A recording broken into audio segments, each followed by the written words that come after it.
Hey, everybody. Welcome to another episode of the Exercise Mechanic podcast. I am once again joined by Brett and Ryan. What's Gentlemen, up? how are we doing this fine afternoon / evening? Very nice. Good, dude. How are you? Tired, man. Tired, as I said. But I mean, that tends to happen with all of our podcasts. I feel like that's, there's a few common themes in our podcasts, like the appreciation for nuance, and that I'm also just fucking always blasted fatigued every time. Dude, it's your fault for moving to Europe. I mean, if The you rest of us are had in the come to, right time zone. if you had come to check it out, either of you guys, you would have moved over here. You would have been like, listen, family, we're ditching Ottawa and we're heading overseas. It's worth it. That being said, sorry, go ahead. I was about to say, I'm a bit scared that if I move to a place with mountains, I'm never going to move back. Like, Well, that's the point. come That's why for a visit and just skip the flight home. that's the thing, man. Honestly, like, yeah, Switzerland is fantastic, but we'll save that perhaps for another day. Earlier in our team chat, we had talked about some potential topics for the day. And Brett, you had suggested a really, really great idea discussing how to keep clients on track and to handle inevitable obstacles. And especially given the timing, we're going to be releasing this episode actually quite promptly. We're recording this on the 14th. We're going to record or aim to release this actually on the 16th, on Thursday of this week, because the timing of this conversation is timely, right? Given that, it's the beginning of the new year, resolutions, etc. And fresh starts for many people. And so I'm curious, maybe we could start off by kind of talking about some of our personal goals, just like a few minutes on that, because I'm curious, and I'm sure some of the listeners are. But then also, I'd like to go as fast as possible into talking about like how do we actively help clients reach their goals and help them navigate challenges. So Brett, you tabled this, so why don't you lead the way, man? What are some of your goals for 2025?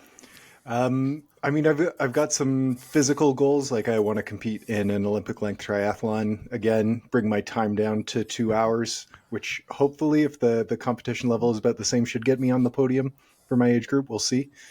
And also maintain my strength that I've got right now throughout that time. It would be really cool to compete at like 225, 230. But we'll see how the training goes in that regard. And then business-wise, the ski team is in a really, really good place right now, but I'd like to continue growing, hire a third coach for next season, and start to add some more kind of high-performance elements to the team that I think will kind of help step us up to the next level. And then we've got a bunch of fiscal goals for Titan Performance that we're on our way to hitting, but still a lot of work ahead of us. So that's probably going to be the most challenging one out of everything, but that's kind of in a nutshell. Business Shit's and getting real, goals. man. Heck yeah. Got merch. Yeah. Lululemon too. Not skimping on it. That's great. It's immediately what popped into mind, unrelated to your goals, but just like, because I was like, oh yeah, shit's getting serious. And then my mind went to Napoleon Dynamite, where it's like, yeah, I guess you could say it's getting serious. Cause like he I don't know, spoke to a girl and he's like, yeah, like it's getting real serious. But I think you're past just like cordial kind of like speaking and, you're like full on dating Titan right now, which is great. Yeah. I think we've got a committed relationship here. That's great, man. I'm happy for you. And you said you want to do your try at what body weight again? If I can keep like 225, 230, I'm floating around 230 right now. But there's a little bit of fluff on there. So by the time I get into the meat of the cardio training, that's going to kind of shed off, I'm sure. Yeah. I'm happy you said that you're fluffy and I didn't have to tell you, because I've been thinking it for the past few weeks, Yeah, floating up close to like 15% body fat and I'm just feeling awful, Yeah. Well, man, I hope those go well for you, and of course, as you know, like we're here to support. So if ever there's anything we can do, like don't hesitate to ask. Thanks, brother. Ryan. I was going to say big Ryan, but it's small Ryan now with Retta Truetide. It's true. Yeah, I think, I'll start with sort of business. On the exercise mechanic front, we've talked about this before. I think a lot of things for myself, I'm sort of a terrible New Year's resolutioner because I just keep doing the same things that I've been doing. But I think, we had a goal with 2025 of, having a bigger presence sort of in the education world within the fitness space. For myself, I really like the podcasting. And we had talked about this recently where, I've kind of just taken the reins on the booking and the guest work and stuff like that. So in a sense, this feels at least half like it's my baby. So I think continuing to see this grow alongside just sort of the exercise mechanic initiative. And then for my own company with Dynamis, we've got a handful of athletes competing this year. So just seeing more of those competitors, and then also the people that aren't competitors, continuing to do well. But I've got at least 2 that are going to do national pro qualifiers this year. A couple of other people doing sort of their first shows as well. So just, expanding on last year, having a little bit more success with those clients. And then on my own side with my own training, this is the first year in a few years that I haven't done a prolonged diet. Right. So the previous 2 years I'd done contest preps, which generally I'm dieting in the neighborhood of like 20 to 24 weeks, depending on the show dates. But the previous 2 years I had run essentially like mock contest preps as a means of just practicing the process. So essentially the last 4 years I've dieted in the neighborhood of 16 weeks plus each year. Mm-hmm. Taking this year off competing. So, normally I would be in the midst of my contest prep right now if I had chosen to compete this year. So I think the way the numbers sort of worked out, by the time I get on stage next time, I will have had, I believe, 66 or 67 weeks in which I'd be in a calorie surplus, which typically I have about 20 to 25. Mm-hmm. So I have a significantly greater amount of time to actually grow, which is exciting. And then, we talked about the retatrutide. I also have increasingly had a bigger interest, not necessarily just the pharmacology side of things, but in particular, sort of the health side of pharmacology and supplementation. We had Tim Walsh on here yesterday, and he and I chatted a little bit after the call because I had reached out to him. He had talked about cultured coconut as something of, increasing people's gut microbiome. I had asked him where to find it.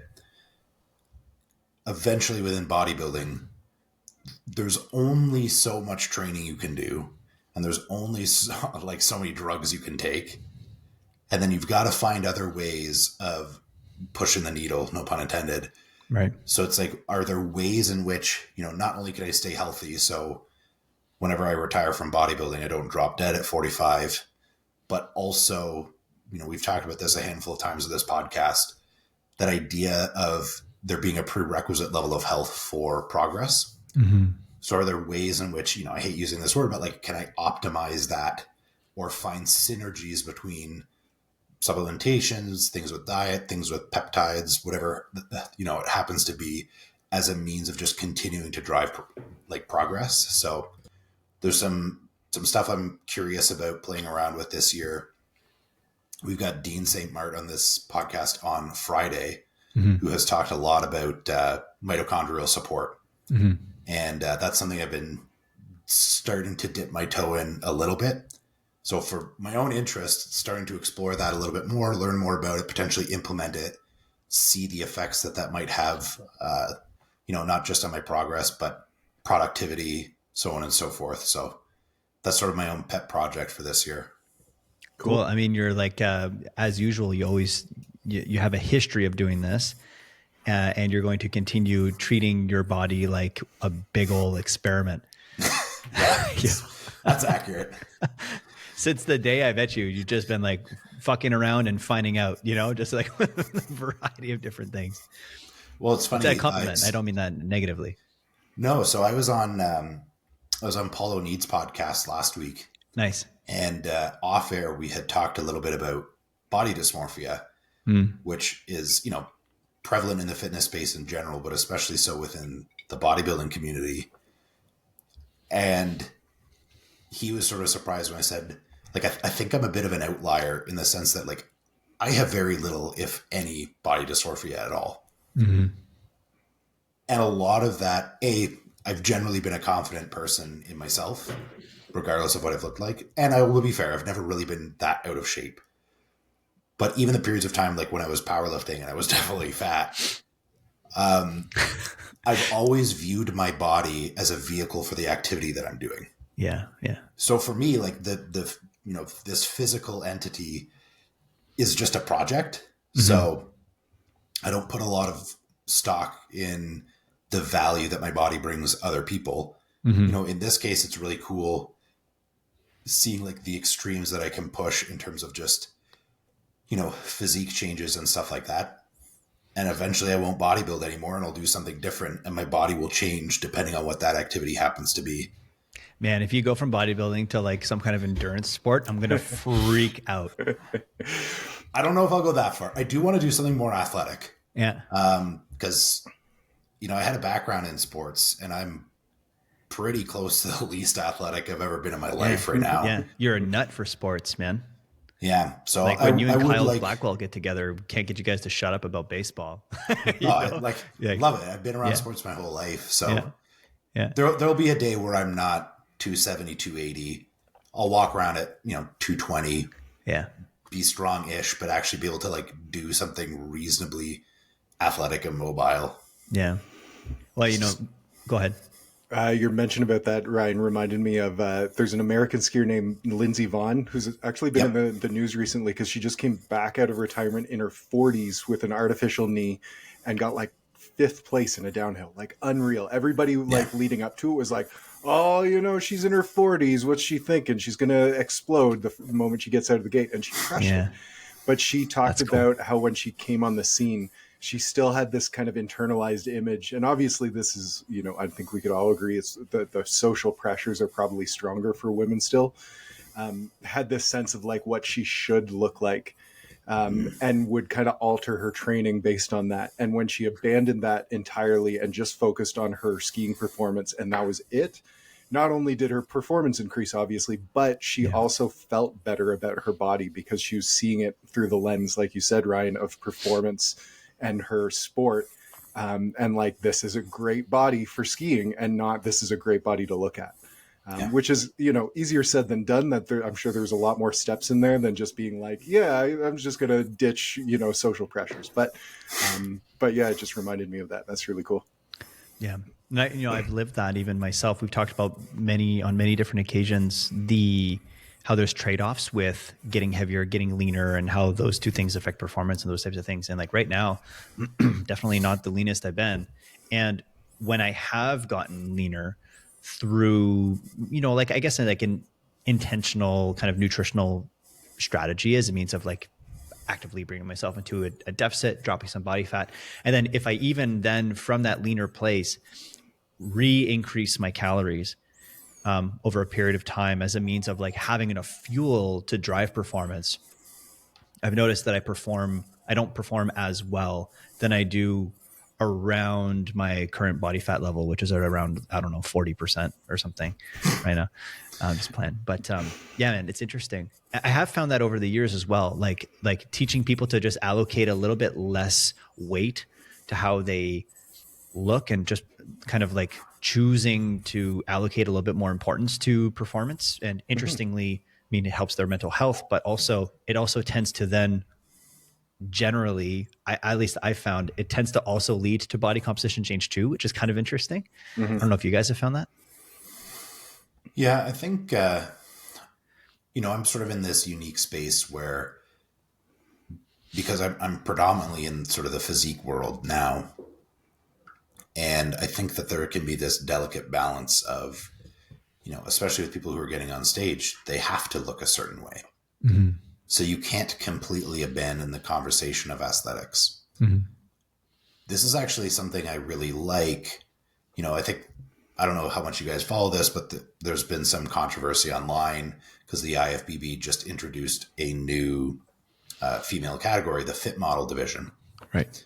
And one of the criticisms, one of the reasons why the fit model division was coming in is there's some criticism around, in particular, the bikini division having gotten like the standard being more and more muscular over time.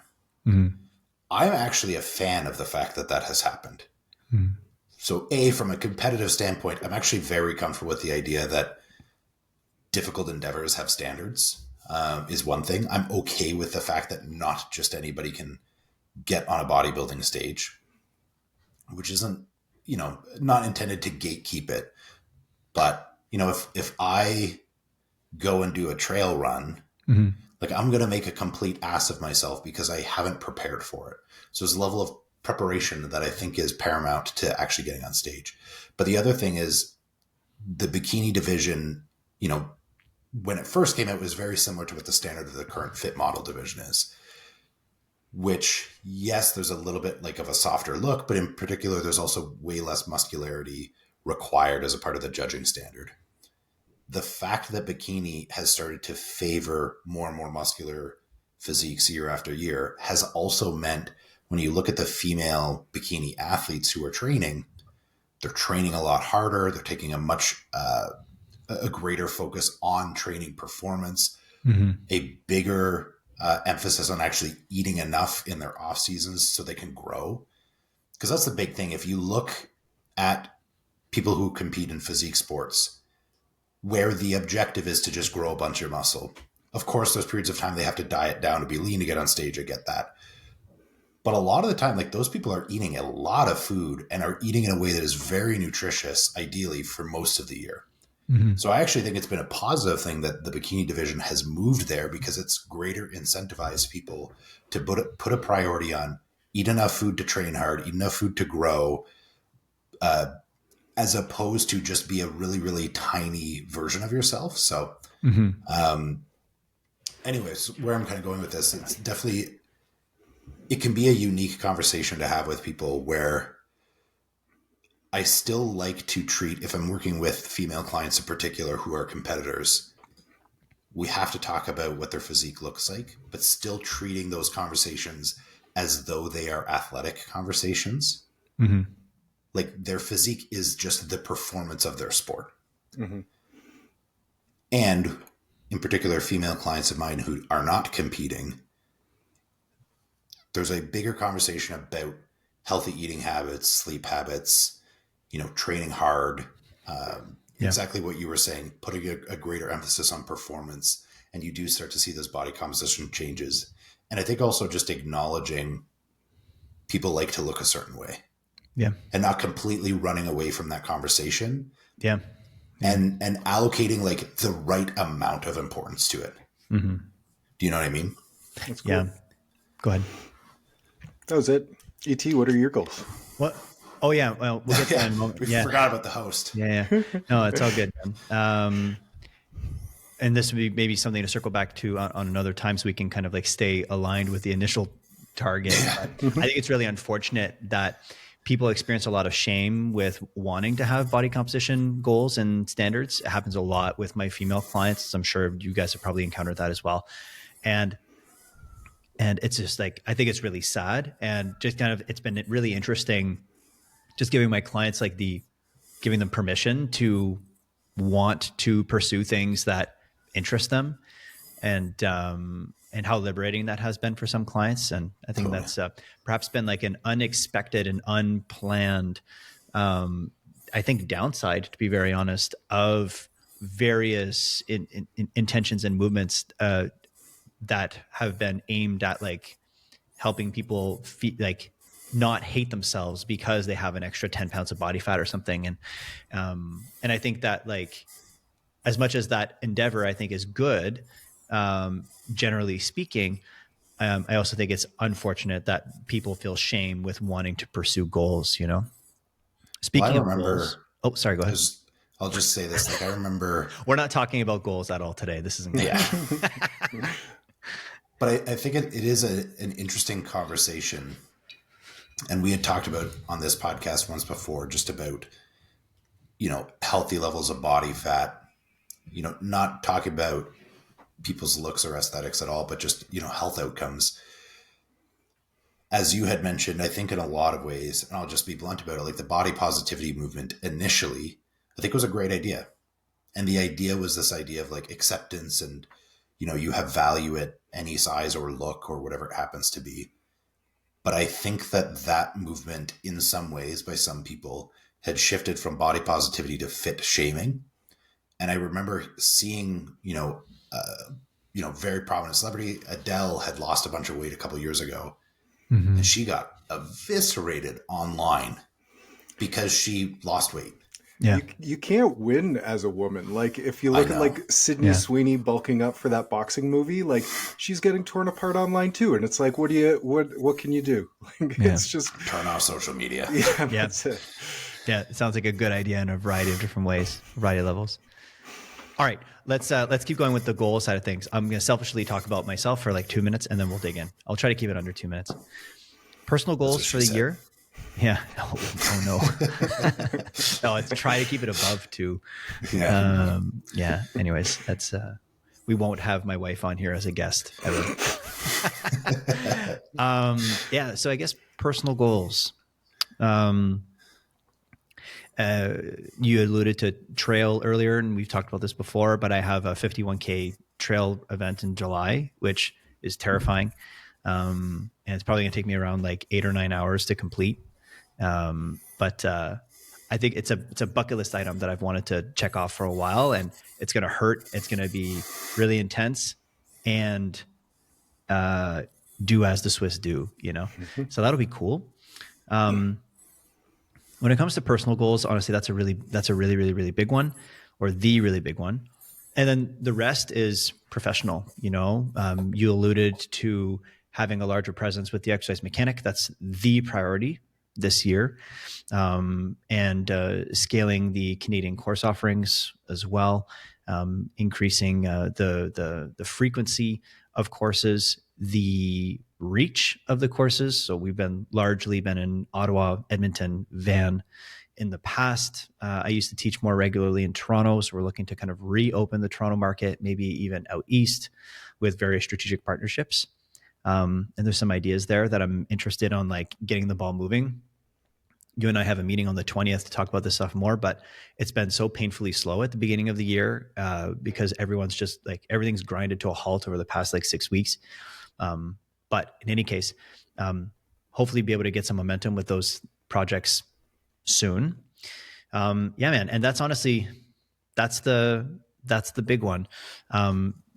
And also, the other piece of that, we talked about like expanding the reach, like geographically, but also expanding offerings. So as you of course know, because it was your idea, bringing forth a level 2 of the hypertrophy intensive, which I think probably around Q3 or something like that, Q4, essentially in the latter half of the year, I think makes sense. We could offer a few more level 1s throughout the country. Launching the level 2, that'll be exciting. Launching an in-person rehabilitation focused like biomechanics and pain science one, because that's very much like, that's super exciting. I think that's really cool. And like even today, like I gave a 1.5-hour lecture on pain science. It was the second one to the group of the internship, and I was just like, fuck, I love this topic. Like I get so fired up about it. And because how would I say, there's a lot of misconceptions, and there's some really strong links that you can make between the literature that is available in the training world, but then also you can make a really strong case for there to be really strong links between other categories of information within like fear conditioning, our understanding of trauma and those types of things, as a means of informing how and why people hurt and why people behave the way that they do, and how that informs treatment or interventions, Yeah. So And actually, like, if I can interject there too, as much as I'm very much in the hypertrophy world, and there's a certain degree of misinformation or misunderstandings there, I think it vastly pales in comparison to the degree of misunderstanding within the pain science world. Yeah. And I can think of, I had we know who she is, but a trainer that we've both taught before, who will come to me with questions here and there. And she's dealing with some of her own injuries and stuff like that, and had asked me about a certain course, if I was familiar with it. And even then, it's really interesting the narratives that people have. And I'm sure you feel this way. I find what can happen sometimes within the education space is there's almost like it's like a predatory nature of the way people will offer courses, Sure. where it's like, here's this problem. It's almost like racketeering. Like you create this problem that you have a solution. We've talked about that with sales in the training world before, but I see it with educators as well. And I don't want to call anybody out, but I remember seeing this and I was like, they had packaged a particular, I guess, treatment methodology. Mm-hmm. And I was like, this is all this really is, but they've just slapped a brand on it. They've slapped a name on it. And you think it's this special thing that's going to solve your problem that you have. Mm-hmm. And I didn't say much about it because I don't want to, I think that's, bad karma.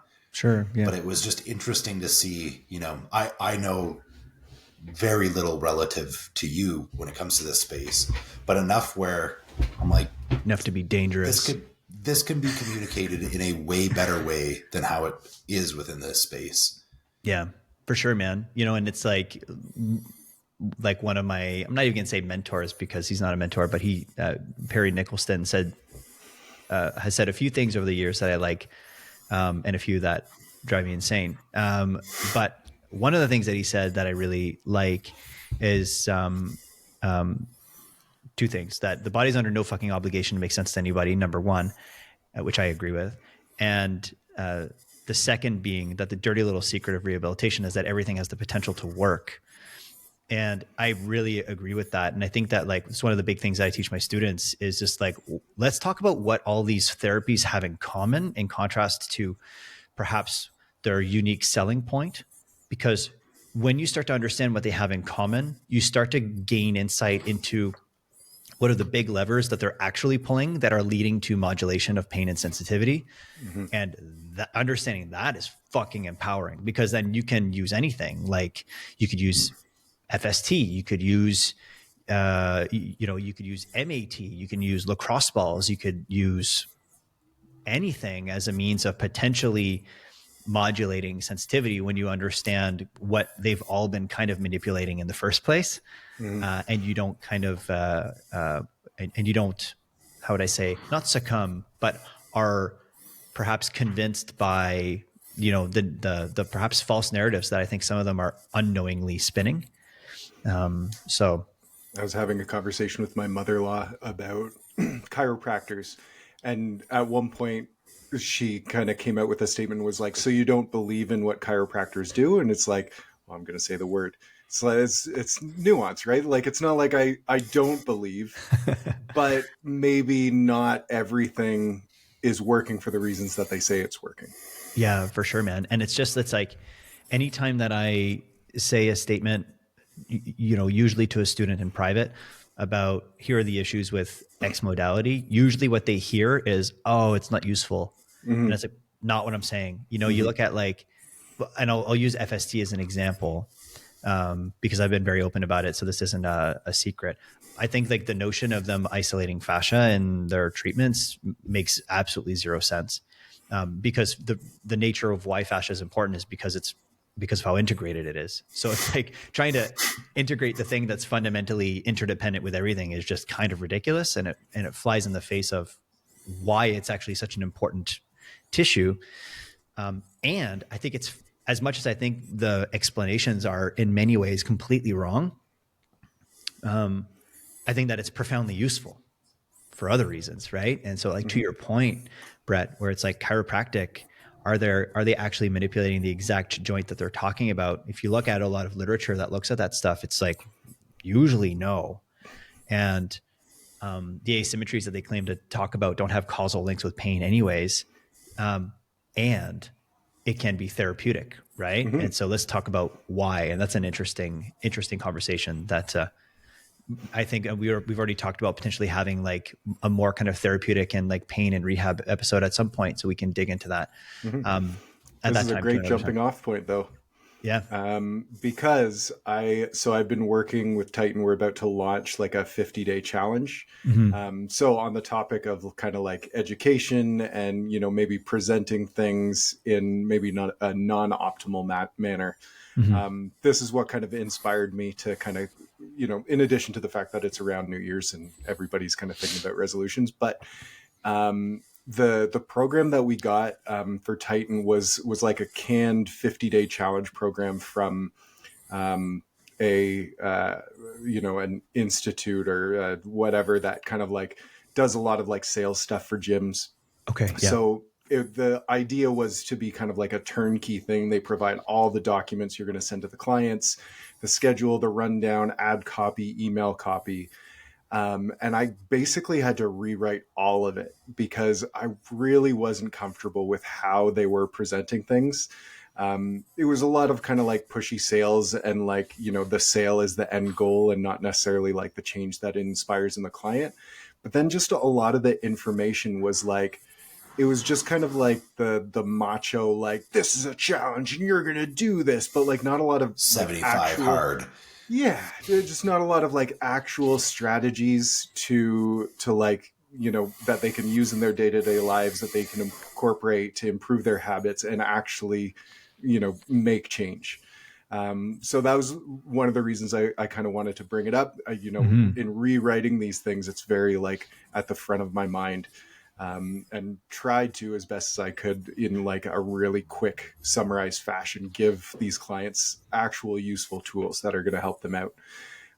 So what are some things, if you've got a client who's got like a big goal, what are some tools you guys have used to help them like keep on that, whether it be diet, exercise, anything like that?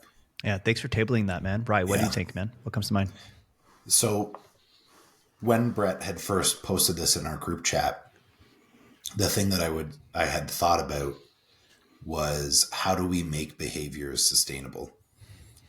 And the disclaimer to this is I don't want to disregard the power of acute motivation. And I think when we had Aram, I can't pronounce his last name, the 4 weeks to beach guy, which was an amazing episode. I actually liked that he talked about the sort of discipline over motivation sort of being a bullshit phrase. Like it's almost like a macho phrase because it's a blend of the two. Like I would consider myself, especially within sort of my bodybuilding goals, I'm extremely disciplined. Like ET, you've traveled with me. I'm cooking the same meals at the same time every day. I'm finding a gym, and that's still fueled by motivation. Like I'm not just following an alarm and like I want to, there's an emotional reason behind it. So I think that there is a power to motivation, and I think it's worth just acknowledging. But there's this idea that I've been kind of bouncing around in my head as of late, which is this idea of the people who are really successful when it comes to, you know, health and fitness, let's call it. They are the people where it's the sum of their worst days that lead to success, not the sum of their best days. Yeah. So you need to find a way, and whether it's capitalizing on that initial, you know, if you've got a 50-day challenge or whatever, amazing. It's a good way to just like get people in the door. But what you really need to do is find a way where people can integrate these behaviors into their lives daily, and that their like bad days are still pretty good. Or if they do fall off the wagon, it's for 2 days, not 2 months. You know, I don't want to, I'm not trying to pat myself on the back. I'm just someone who's done this a long time, but I mean, you couldn't pat yourself on the back anyways, because you desperately need FST. Yeah, exactly. But you know, like it seems really crazy to certain clients when like, if I travel somewhere, because you think of things that disrupt people's routine. It's really easy to stay like on track when every part of your life is aligned with being able to train and eat and so on and so forth. But shit hits the fan at some point in people's lives in some way.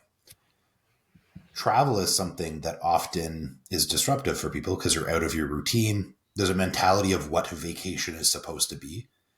So I've had clients that think it's crazy that, you know, if let's say I go on an all-inclusive, part of my process for the resort that I'm picking is, do they have a nice gym? I'm going to train every day that I'm there.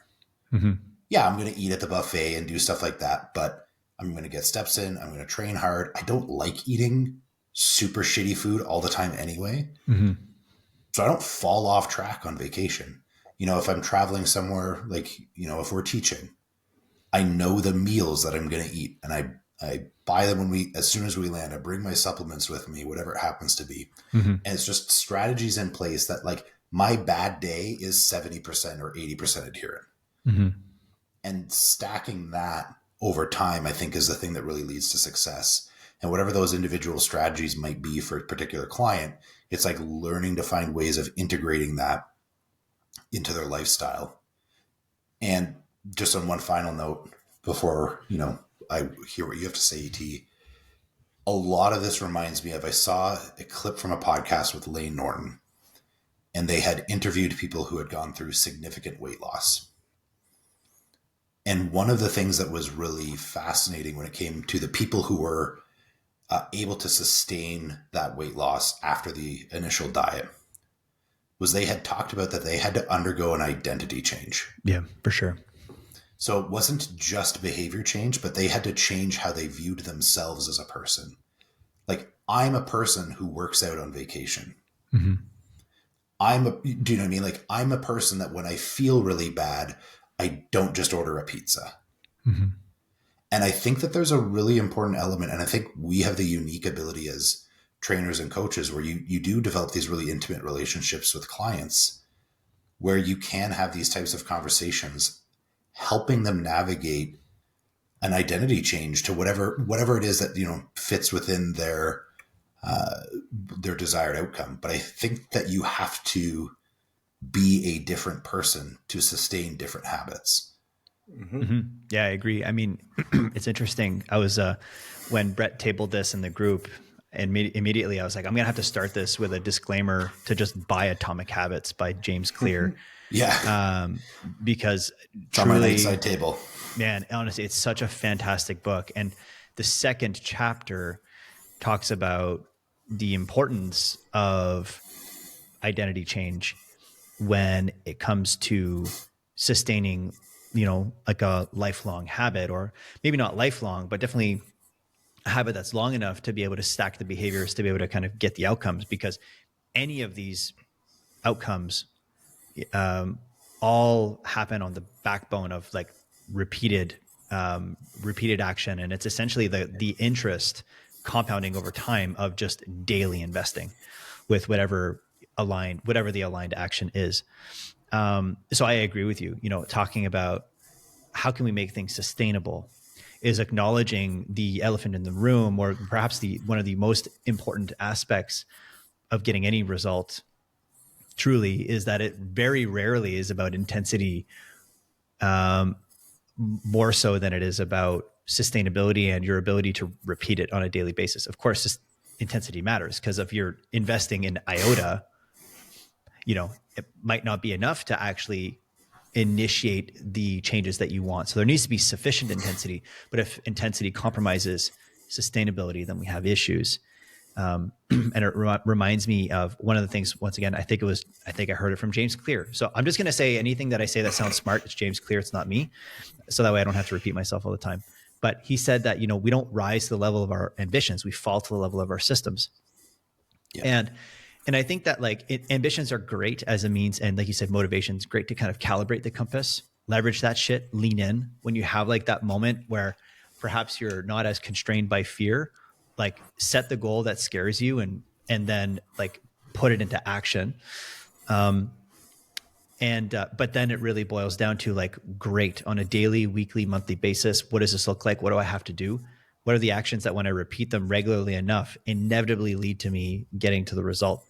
So I think leveraging motivation is important, and motivation without systems is usually just not going to get you very far, because motivation is unfortunately just fickle and unreliable, and it ebbs and flows, right? And so we need to have the ability to act in the absence of motivation, which for me, I would say there were one or two other points that I had in mind initially when you tabled this initially, Brett, which was, we're talking about how to help people have success. One of the first things that I do is I really kind of preface and like explain the journey to them, which is that like the vast majority of the time, you're not going to fucking feel like it. And unless you're an outlier, but like the vast majority of people don't feel like it all the time. There's an Olympic level coach, I think, who calls it like the rule of 1/3, which is like 1/3 of the time you're going to feel amazing. A third of the time you're going to be neutral and you're just going to be like kind of like whatever. And a third of the time you're going to actively hate it. And if you have that kind of distribution, you're in a good spot. And I thought that was kind of interesting. And it parallels with one of the things I tell my clients once again, which is like, if you associate or if you assume that feeling like it is a positive sign that you're doing the right thing, you will fail, in my experience. And it's really important to just allocate less importance to how you feel and to learn to move forward in the absence of any kind of motivation and to just kind of do the things that you know you need to do. Fortunately, when you do that, as you guys know, usually some kind of motivation and satisfaction will follow. But if we view motivation as a driver of action in contrast to perhaps the reward, I think that sets people up for failure. So that's one of the first things that I address is that like learn to allocate less importance to how you feel when it comes to long-term success. In cognitive behavioral therapy, that mood follows action and not the other way around. Right. So, you might not feel like it, but halfway through, you're probably going to feel like it. For sure. Right. And like finding ways to like help people take those first steps. Like James Clear, once again, in his book, he gives this example of this guy that lost like, I don't know, over 100 pounds. And he just like, he said like every day I drive to the gym. Mm-hmm. And he would drive to the gym for the first few months. He would just drive, wait in the parking lot, leave. And then a month or so later, he would drive, walk up to the front, leave. But then eventually, like he just got into the habit of going to the gym every day. Eventually that turned into doing a little bit of exercise every day. And then it eventually turned into on some days doing a lot of exercise and some days maybe just doing some cardio or whatever. And the guy lost a bunch of weight because like you said, Rye, like he turned into the type of person that goes to the gym every day. Yeah. And Terry Crews talks about that, how like he would go to the gym with all of his stuff. Even if he didn't want to go and just tell himself, I'll just sit in a massage chair. And he said about half the time or more, he would end up doing a workout once he got there. Cause he's like, I'm here. I got all my stuff. I might as well. Mm-hmm. But on the days he really didn't, he was still there and like getting in the habit of getting in the car, driving to the gym, being there for 30 minutes minimum before he drove home. Mm-hmm. Yeah, totally. I made a couple of notes while you were talking because I think we're all probably aligned here, but I wanted to have maybe a couple of things that were a little bit more practical as well. So this is not an extensive list. It's not everything because I think there's always, N of one. So people are going to have their unique situations and strategies that you need to solve issues for them. But I have 4 points that are just very general ways in which I think we can start to set up people for success. One of the very first things, and I'm again going to go back to the podcast we had with Aram that I really liked, is this idea of measuring and tracking. And I can't remember the analogy that he had used, but I had thought about this earlier today because there is apprehension with some people when it comes to, they themselves getting on the scale or taking pictures or measuring their food or tracking their food, which I'm sympathetic towards. But it also, to me, those things are happening regardless of whether you measure them or not. And when you measure them, you can then have greater degree of control about the outcome. Mm-hmm. I think it's analogous to if you're trying to manage your financial situation and you never look at your bank account. Because opening your bank account app, you get stressed about the amount of money that's on there or what's on your credit card. That's fine. It may be stressful and you still need to look at it so you can manage it because otherwise you don't know what you're doing. So I think really encouraging tracking and measuring is important, even if it makes people uncomfortable initially. And I think this, is very similar to what you were talking about, the driving to the gym every single day. Part of what I hear part of what I think when I hear that is there's all this anxiety about going into the gym. And then when you just drive there a few times, you're just like less anxious. Mm-hmm. And then when you just like go in a couple times, you're just less anxious. And then that thing that you've built up just isn't that big a deal anymore. Mm-hmm. Like if you hop on the scale every single morning after you take a pee and after you take a poo, and that's just what you do, it just isn't a big deal anymore. Yeah. This is like brushing my teeth. And you just have data, and then you could just track stuff. That's a big thing that I try to encourage people is like, look, this may be really uncomfortable, but we can't make changes with things that we don't have any data on. Mm-hmm. And the more that you do this, it's just not going to have the same emotional weight over time. So that's kind of the first point is just, and I would include this with their workouts as well. Like I think you need data with your training, steps, etc. I'm a big data collection guy. Do you mind if I kind of jump in? There's a few things that you mentioned there, and I don't want to like steamroll you, Brett. So if there's other things you want to say, man, jump in. Two things. There's a mantra that has really helped me as someone who runs anxious. I've had a very, how would I say, intimate relationship with anxiety over my life, ranging from panic attacks that brought me to the hospital and stuff like that. So anxiety is something I know very well. And there's a mantra that I will tell myself when I start to freeze, which is action alleviates anxiety. It's kind of like a mantra that for me, just it's a little bit of a reminder that it's like anxiety gets you stuck. And then when you're stuck, it feeds the anxiety. You need to do the opposite. Which just got a funny little anecdote. It's what some people, even in the rehab world, call the George Costanza rule, which is like he was complaining in one episode that he was stuck in his life. He's like, I fucking every day I order this and then I do this and then I don't get the things that I want. And Jerry Seinfeld to George is like, well, he's like, dude, if you keep doing the same thing every day and you're getting the outcomes you don't like, why don't you just do the opposite? Because if what you're doing is getting you what you don't want, the opposite must be beneficial or something along those lines. So he's like, fuck it. And so instead of ordering like chicken salad, he orders tuna salad. Instead of on like rye, it's on sourdough toasted. And instead of not talking to the girl, he walks right up to her and he's like, my name's George and I live with my parents. And she's like, hi, the funny thing of doing the opposite and kind of like interrupting the cyclical relationship between things. Yeah, that was the first one, and then I lost my other train of thought. But I can jump in. Brett, did you have any thoughts on that? Yeah, the mental preparation I think is important and helps to like remove barriers and like additional thought. Like if you're thinking about the night before, like what you've got to pack in the morning and what are you going to put in your smoothie and all those things, all those are like extra barriers to getting in there. Whereas if you pack your bag, you make your smoothie the night before, you've got your meal planned, you know what time you're going into the gym and you've got a program and you know what weights you're lifting. All of those things are just like removing barriers and making the thing that much easier. So you don't even have to think about it. It's just like I walk into the gym and I know what I'm doing, which I think is really important too. Absolutely. Sorry, I remembered my thing because you were talking about metrics earlier. Mm-hmm. And I agree. Metrics are like, how do you know if you're succeeding, right? And in an effort of giving people things that are tangible, there's a way that I kind of break things down. I'm curious if you guys operate in a similar way, which is the metrics that I track are broken down into two different categories: lag and lead. So lag metrics and lead metrics, right? So for those that haven't heard those terms before, Cole's notes, lead metrics are the things that, like the behaviors that when you do them are very likely or perhaps even guaranteed to give you positive outcomes.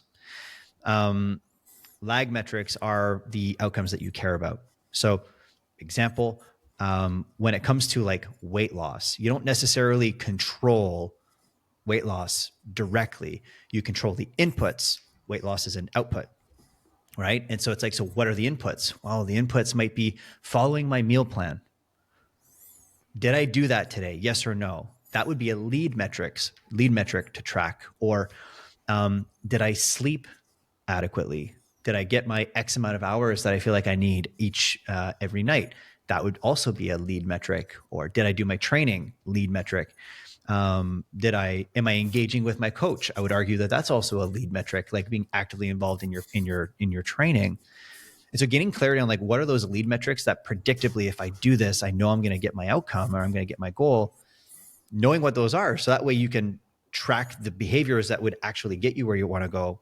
And also, like you were talking about, tracking the actual outcome, because if you're doing all these things, but you're not changing but you're not tracking your weight, like if we're talking about weight loss or weight gain, how do you know if you need to change your inputs, right? So Mm-hmm. that's at least how I think about it, and I apply this to business as well. So league and lag metrics. So I kind of sum that up as just like getting the reps in for my clients and myself, and like applying it very broadly. So I've got an athlete right now on the ski team who's a bit frustrated with like where he's stuck at technique wise. And so, over the last couple of weeks, I've been kind of reassuring him. It's like, you're getting the reps in, you're out here training, you're putting in the work, you're getting good sleep, you're getting good nutrition. You've come to the workouts in the fall. You came to camp, like you're doing all of the inputs that you can do. The Right. change is going to come. You just got to be patient. It's not working yet because he's 17 and wants to like change now, but like I'm confident at the very least that it'll happen. Yeah. Rye, I interrupted you before you got to your second point, man. Sorry about that. Yeah. So the second point, and let's call it maybe 1B, as we were talking about, is essentially just then focusing on repeated behaviors, which is what you were talking about. Right. I would call that also like process-oriented goals. Agreed. Where again, not focusing initially on what the outcome is, tracking it so that we can make the necessary adjustments. But where we look at victories is did we execute the behaviors that are required? Mm-hmm. So really, really focusing on that. The other thing, as a coach, that I think is a useful strategy and something that I certainly employ, some people could call this meeting people where they're at. In particular, when I program like diets for people, a big thing is using their current lifestyle and their behavior as a means of making them more adherent. So for example, because, what's the saying? Like the best diet's the one that you stick to. Mm-hmm. Aside from ensuring that people hit their micronutrient and macronutrient needs, like there's no real, if you want yellow potato or white potato, or if you want turkey or chicken, honestly, there isn't a fucking difference. Not really. So what matters is like, is this a diet that this person can cook?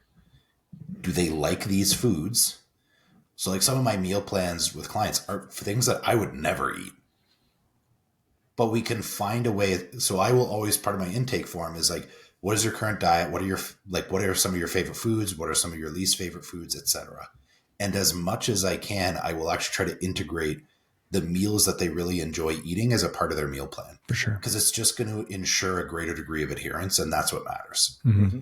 As opposed to, you'll see this, or maybe I see this sometimes within kind of the physique coaching world.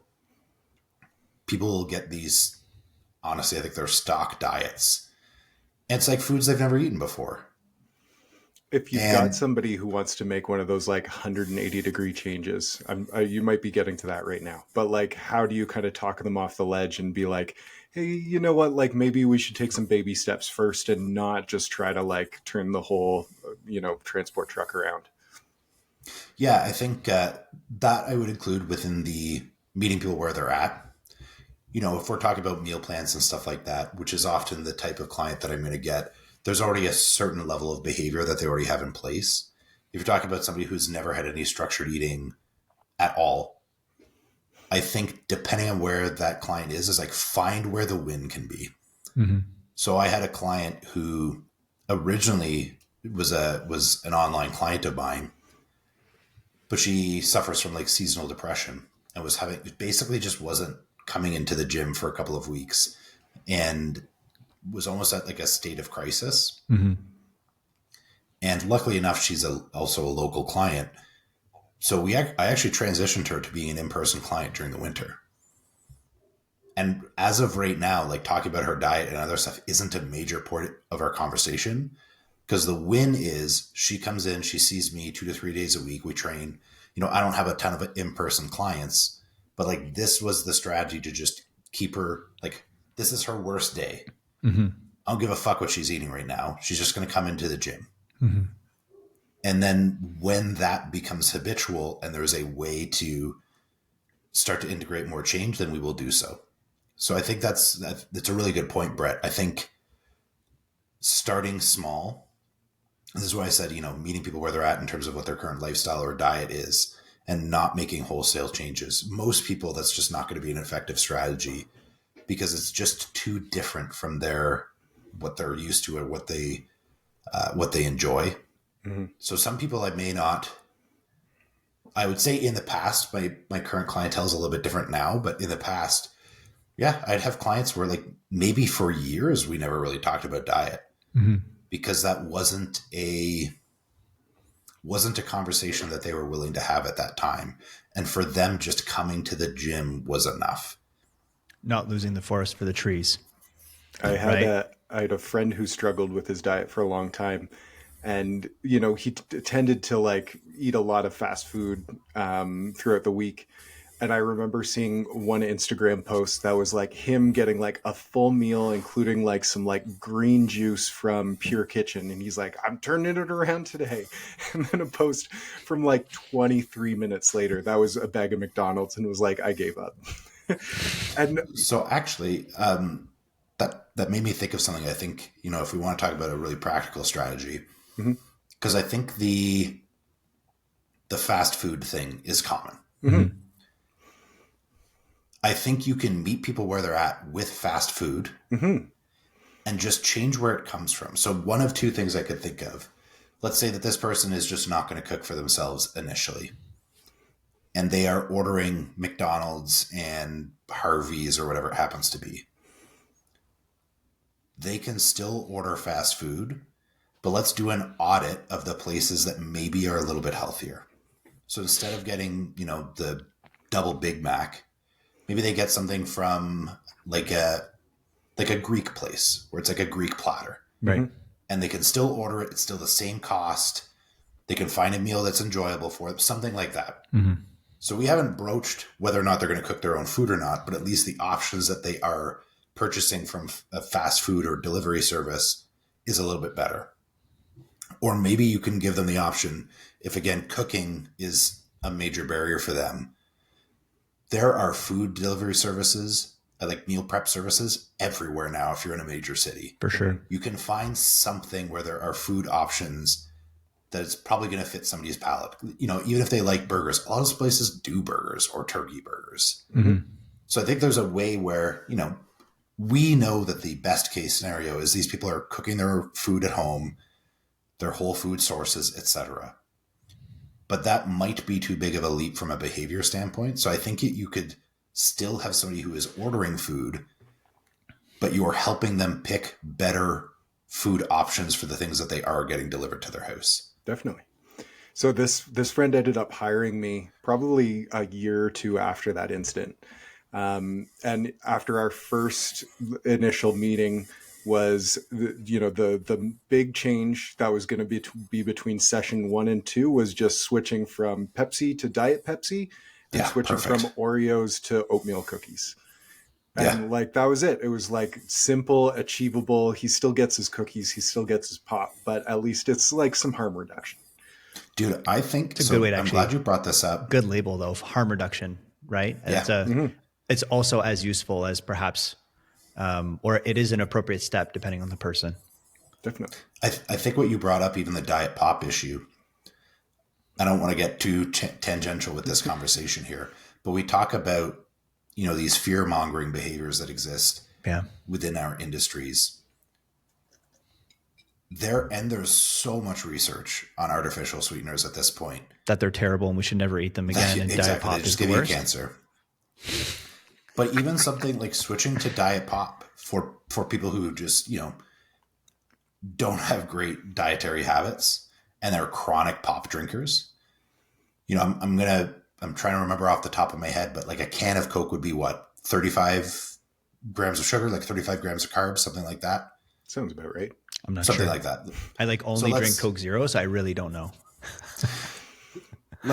If we just roll with that. Yeah. So 2 cans of pop a day, which I don't think is crazy. Mm-hmm. So we're looking at 70 grams of carbs, 280 calories. Spread that across 7 days. We're looking at, what is that? 1,960 calories. Nice. So there's ballpark, if we're saying like 3,500 calories is a pound of fat. You know, rough numbers, it's usually like what's cited. Mm-hmm. So let's say that they otherwise eat at maintenance and then they drink this pop on top of it. They're gaining a pound of body fat every 2 weeks for weeks and weeks and weeks on end. It sounds so small, but that, like, those 2 pops becomes this chronic issue. Mm-hmm. And people are so good with flavorings these days. Like, look, especially, I'm a big Coke Zero guy too. The taste is not that different from like full sugar pop. If I actually, at this point, like full sugar pop, I actually find way too sweet because I'm so used to diet pop. Mm-hmm. But it is close enough that the experience that you get, the enjoyment that you get from that is probably going to be close enough that at the very least, if you made no other dietary interventions, you're at least stopping this chronic fat gain that's happening over time. Mm-hmm. By just switching from full sugar pop to diet pop. Yeah. Yeah. And you, like you were saying, like the diet pop, the swap from regular to diet can seem too small, you know, for some folks. Like, oh, it's not radical enough to have a change. But like, you think about quite literally the things that have the greatest influence on our, I would say perhaps physiology, are like the things that we repeat at a really, really, really high frequency. Like you think of like even folks who are struggling with like mood, like a dysregulated mood, perhaps, or trouble focusing. Though they might focus on like various like supplement stacks and brain exercises they could do, and it's like, well, how many times a day do you check your phone? You know, like and oh, that's happening 90 times a day. And you're not necessarily aware of it. And each individual one is not a big deal, but you magnify that, you know, times that 90, times 7, times X amount of weeks. Like, it's just like, that's a lot. Right. And so it's like, so what are the things that you're repeating really regularly and that are negatively impacting you? And let's start making changes there, because they can seem really small and insignificant, but when you zoom out and you compound that, it's huge. And I'm sure this I think, sorry, go ahead. I was going to say, I think I saw Paul O'Neill might have posted something similar to this. And if he hadn't posted it, I may have talked with him about this. And if not, it's going to become one of our posts. Yeah, exactly. But it was this idea of, you know, like 100 calorie surplus versus 100 calorie deficit.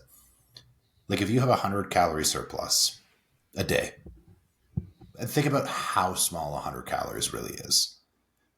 So that's a pound of body fat every 35 days, ballpark 10 pounds a year.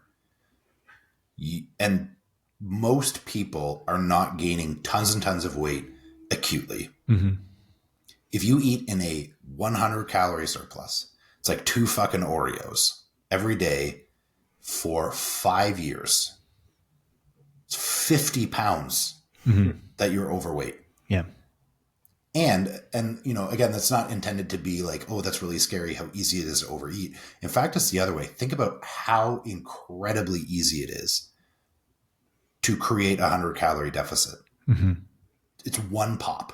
Mm-hmm. It's switching from like a really high fat salad dressing to something that's low fat. Yeah. It's what, 2,000 extra steps a day. Putting 1 tablespoon less of oil in your pan when you're cooking your stir fry. Exactly. Like these really, really seemingly insignificant behaviors, as you had mentioned, ET, compounded over time, lead to massive results. Yeah.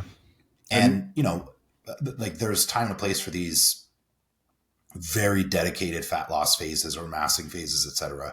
But when we're looking at the average person or lifestyle client, whatever people want to call it, it really is these tiny behaviors just stacked over a long period of time that you see the significant change.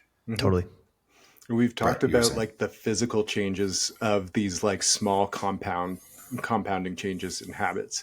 And I'm sure this is straight out of Atomic Habits as well. I've only like glanced at it, but the like mental effects of having those wins and being like, hey, I haven't drunk full, sugar soda in a month. Look at what I can do. Or like, Totally. I haven't eaten an Oreo since November. Like, look at me. And like those positive changes compound mentally as well.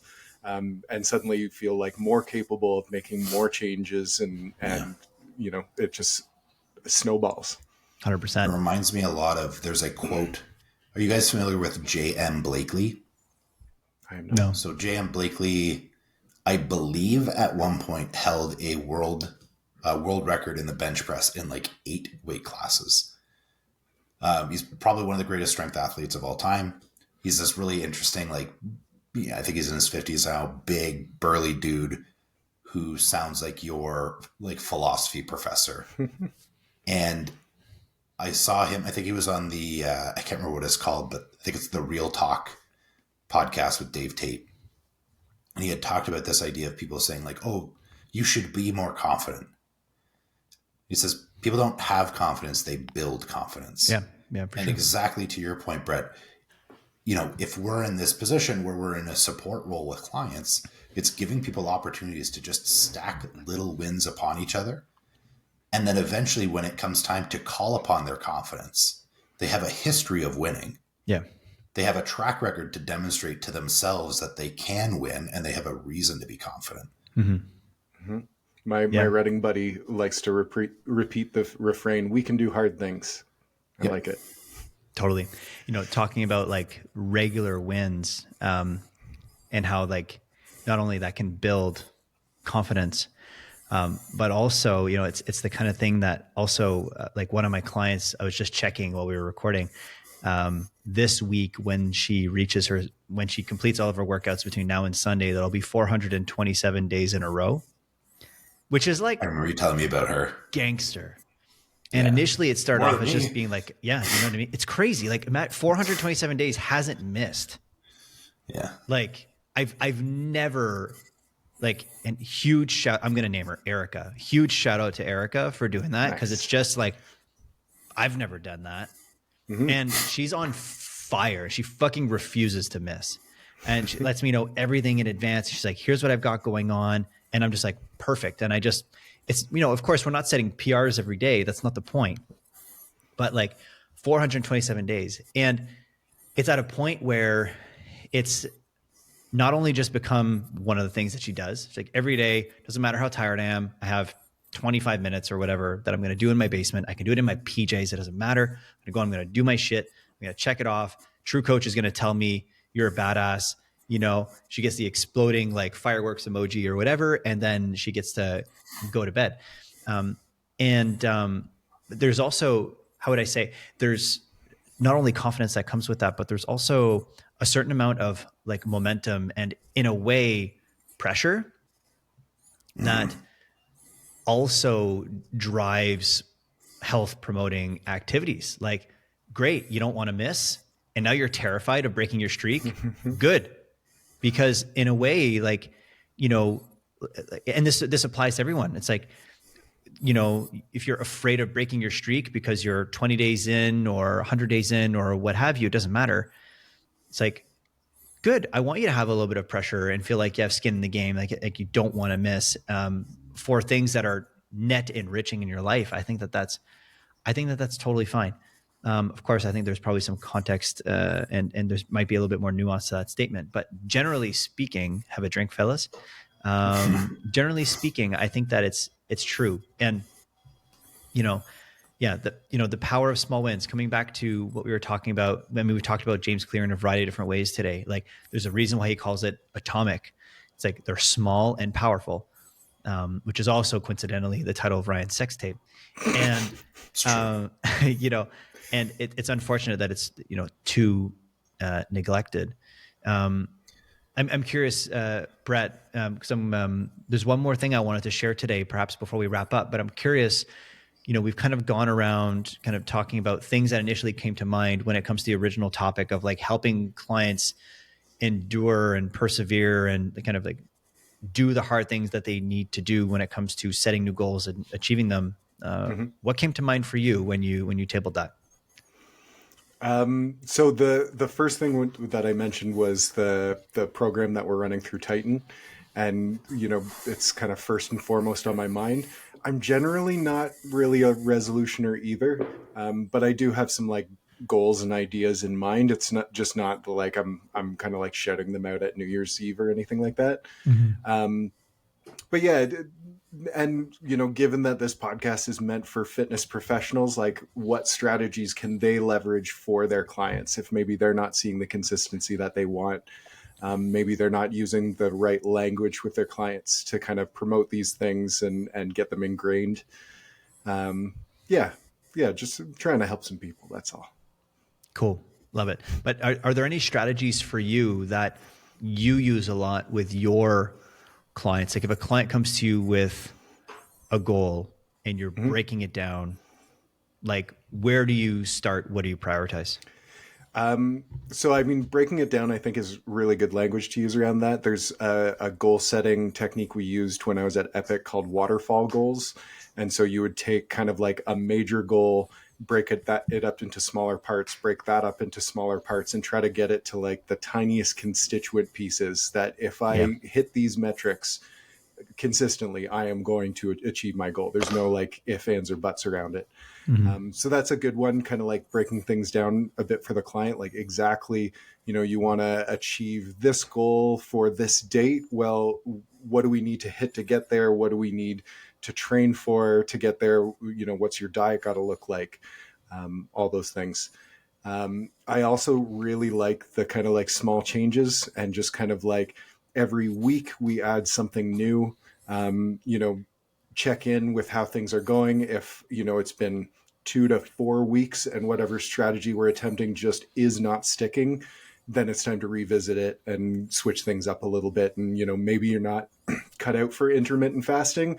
Maybe there's another technique that you can use to try to reduce calories. Yeah. Love that. Rye, what comes to mind for you? Like when it comes to like a client, if you're like wanting to break things down, what do you start? Perhaps what do you prioritize? I feel like there's a lot of themes that we have in common with our answers. I'm curious if there's a slightly different take. Yeah, I think we're pretty similar. And, some of the points that I had brought up before are certainly founded in my own experience. If there was one thing that I would add, and Brett, you kind of glossed over it a little bit, but I think is also important. I think this is where educating clients really helps as well. So if they have a deeper understanding about what they're doing, what the process is, why things might work a certain way. Totally. So I think that would be in addition to some of the strategies that we talked about, meeting people where they're at, integrating things in their lifestyle, so on and so forth. Having metrics that we are tracking. I think that education is a really powerful tool. And if they feel as though they have an understanding of the process and what's happening, typically I find buy-in is a lot higher. I would agree. As opposed to they're just following what I say because I say it. Yeah. And that would be the thing that I would add in addition to everything else that we've sort of talked about so far today. Love it. I've been hanging on to one thing that I wanted to share, and I put it on my trusty Post-it note because at the end of the day, my mind's like a goldfish, or I have the memory of a goldfish. Excuse me. Which for those that don't know, goldfish are permanently excited because it's like, oh look, a castle! Oh look, a castle! It's a great life. That's quite literally describing me. Also, I just want to make note of Brett drinking his coffee out of a mason jar, and that's the most hipster shit that feels completely in line with my vision that I have of Brett. If it makes you feel better, this mason jar is also a cup from a local craft brewery. My man. Actually, yeah, that's even more hipster. It's funny. We have like a whole like not drawer cabinet, but yeah, a whole drawer filled with mason jars that my wife uses as like her water thing. She got like the tall ones.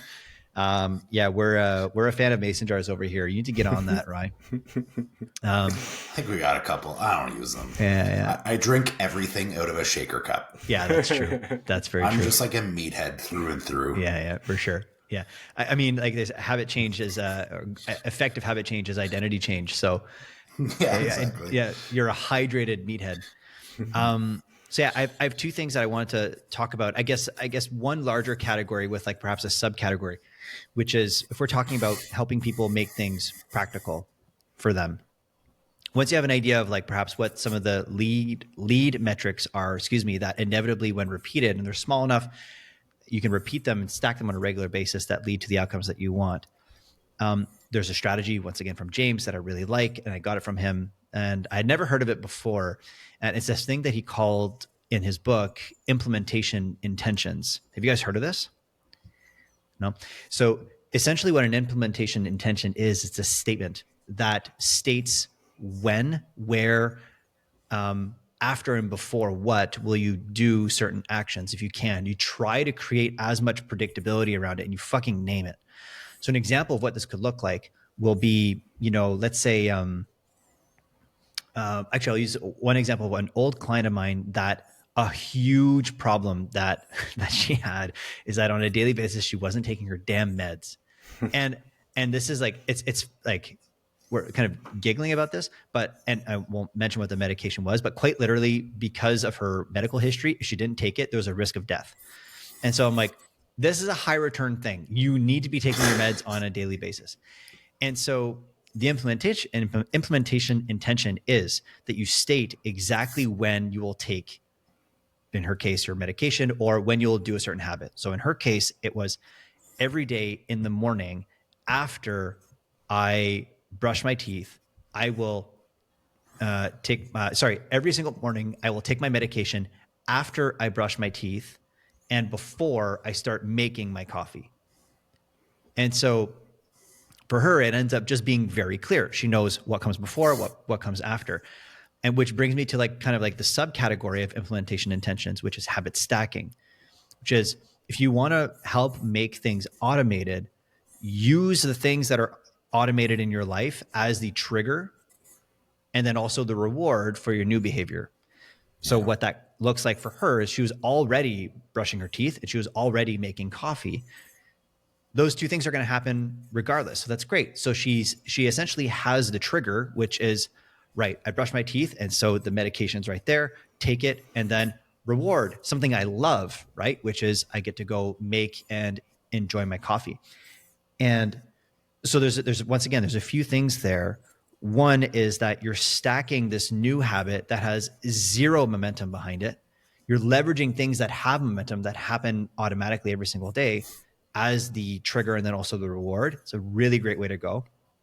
But then also truly as a practice, taking the time to actually write it down and like genuinely not just being like, oh yeah, I'll kind of do it here, but like getting clarity on exactly what does that look like in some of the literature that he cited in his book, Atomic Habits, of course, which everyone should go buy. I think it this increased. Episode's just a plug for that book. It's honestly insane, man. Like,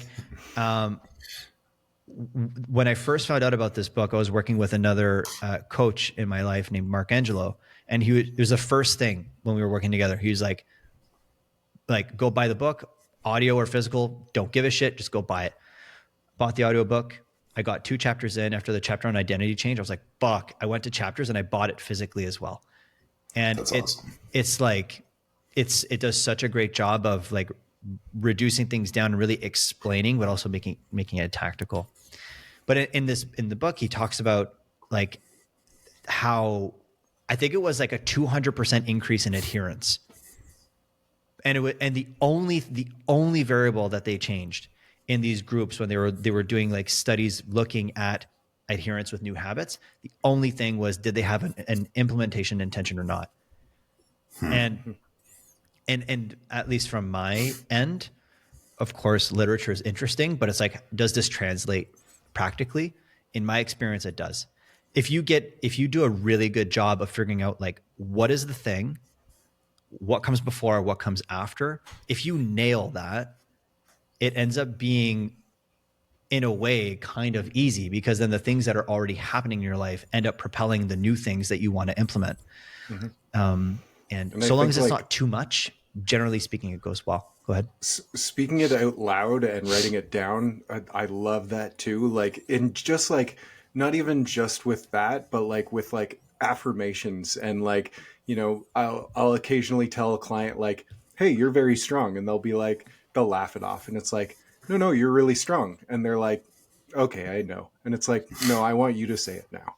I am Mm-hmm. really strong," and like it's sometimes hard or like you know whatever it might be, but like getting that out there and just like presenting it to the universe in whatever way, like not a weird hippie thing, but That's so like I, hippie. I was thinking the same thing. Yeah. but from your own like It's point of view, on it brand with it the it, mason jar, man. it makes it real, you know, as soon as Yeah. it comes out of your own lips or out of your own pen or onto your screen, it's real and in the world now. And it makes it feel that much more concrete. Yeah, I would agree. Before we wrap up, gentlemen, any closing thoughts on habit change? So I announced at the start that I was aiming for a 2-hour Olympic triathlon. That's really fast. It was 2.5. Okay. So just if our listeners For get to the end accountability. and they're like, holy crap, Brett is planning on moving. No. 2.5 hours, not 2 hours. 2.5 is still a really great time, especially hauling around 220 pounds of jack. And 225 pounds of twisted steel and sex appeal. Love it. Ryan, how about you, man? Any closing thoughts? Yeah, I think we covered a lot of this in depth, both from I guess like a conceptual standpoint as well as some practical application. I think that the biggest thing when I really think about this, first and foremost, wouldn't be a exercise mechanic podcast if we don't talk about this. But I think all of this, the foundation is just empathy, giving a shit about your clients and helping them change and genuinely paying attention to them as human beings. And this isn't something that's just like a hippie conversation, right?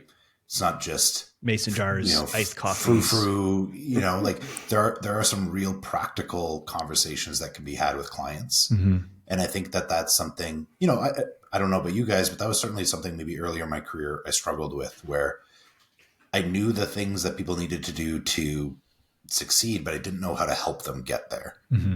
I didn't have the strategies to be able to navigate those conversations. And I think that just understanding that there are ways, in the same way that you would coach a client through an exercise and there's, technique and so on and so forth. I think you can have the same types of conversation when it comes to behavior change. Mm-hmm. And there's just a technique to those conversations and identifying what the problem is. And I think your job as a coach or a trainer is then helping them solve those problems. Totally. Yeah. And, and if ever you're not sure, there exists fantastic resources and literature that we talked about. It's like at least one book today, but there are many. And there is, habit change is something that is studied. There's a lot of neuroscience behind it. So like, don't despair if you're struggling. Like, there are resources. There's another gentleman, I think, who specializes in addiction. I think his name's Dr. Judd Brewer, who he's worked a lot on smoking cessation. But I mean, a lot of that just kind of boils down to habit change, but just with like a different label, And so if you're looking for more resources, I would look up Dr. Judd Brewer. I'm fairly certain that's his name. And if I'm completely mistaken and that's not his name, look up like different strategies actually to help with addiction as well, because in many ways addiction, it could be perhaps falsely reduced down to just kind of like changing your habits.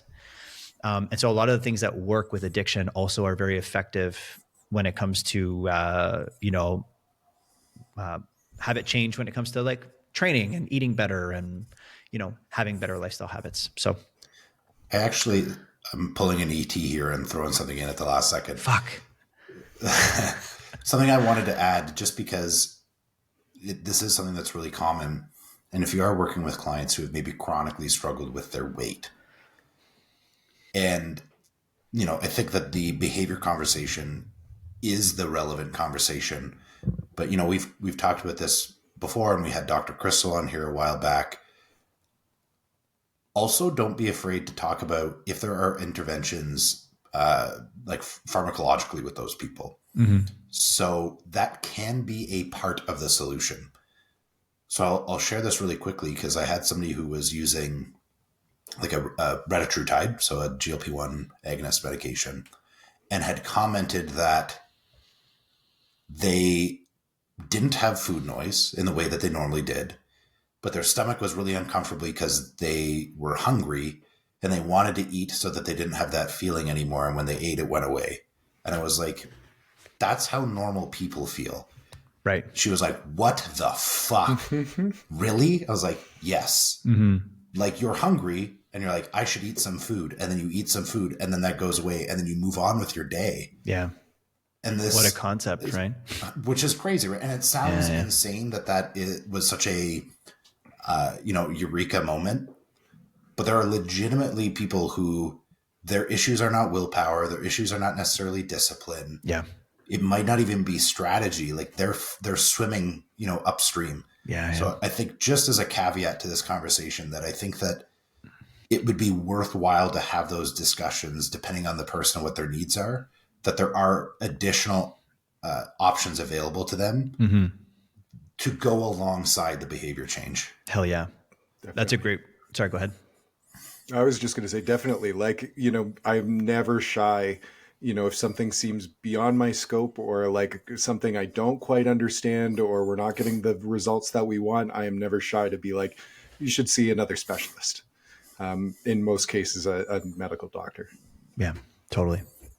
Man, this has been a really great conversation. It's not only been a great opportunity to kind of, at least selfishly, kind of like share things that have been useful for me and my clients, but also to learn from both of you guys. So I appreciate what you guys shared today. Lots of really great points. And if people want to learn more about you, where can they find you on Instagram? Y'all know already. But I appreciate you both. I hope you guys have a really fantastic evening, and I'm confident that the listeners got a lot out of it. If you guys have any questions about anything that we covered, don't hesitate to leave them in the comments, whether it be on YouTube or Spotify. Every comment is read, and they do inform the topics that we cover on our podcasts and the questions that we table with our guests. So, gentlemen, once again, thank you so much for this evening. It's been fantastic. I look forward to the next one. Cheers. Adios.